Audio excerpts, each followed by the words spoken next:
Hi everyone, we are at Three Rivers Crossing in Idaho.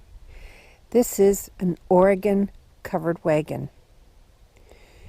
The difference between this and a Conestoga wagon is Conestoga wagons were very much larger and heavier.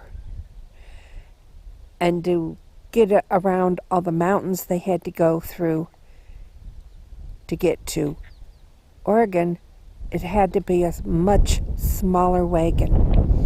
One of the problems is that, like you and me, when we are packing for a trip, we pack way too much. And they had to start lightening their load. Some people were vindictive, and when they threw their stuff out, they broke it all up so nobody could ever use it again. And others just put it there and hope somebody else might have a use for it.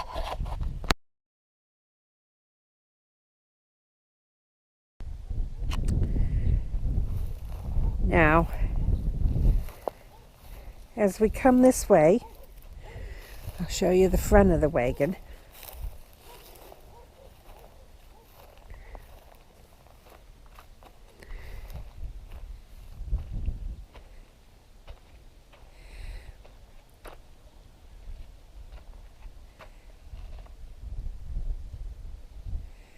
Two people would have sat up here, or could have. Mostly it was one person, and if it was a husband and wife and a bunch of kids, other than the husband, everybody walked because it was so much easier on the animals. And the animals, without the animals, you wouldn't make it to Oregon. People on the wagon trains might have slept on the wagon, under the wagon, or they may have pitched a tent, depending upon if they had the funds to buy the tent.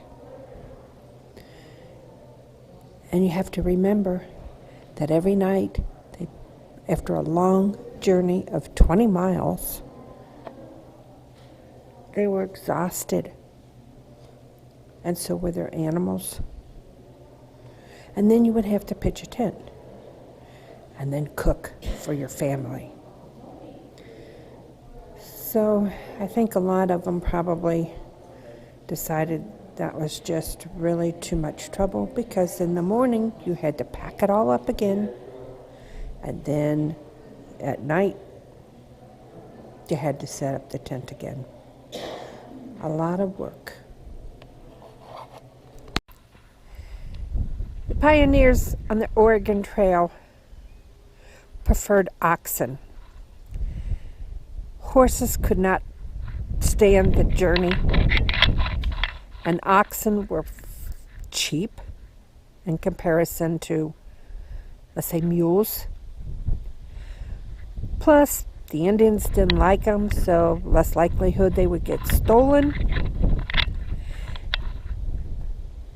And they were hardy. They would eat anything. The dried grasses, the bushes, whatever, they ate it. And so they were the preferred animal for pulling the wagons. But they were very slow.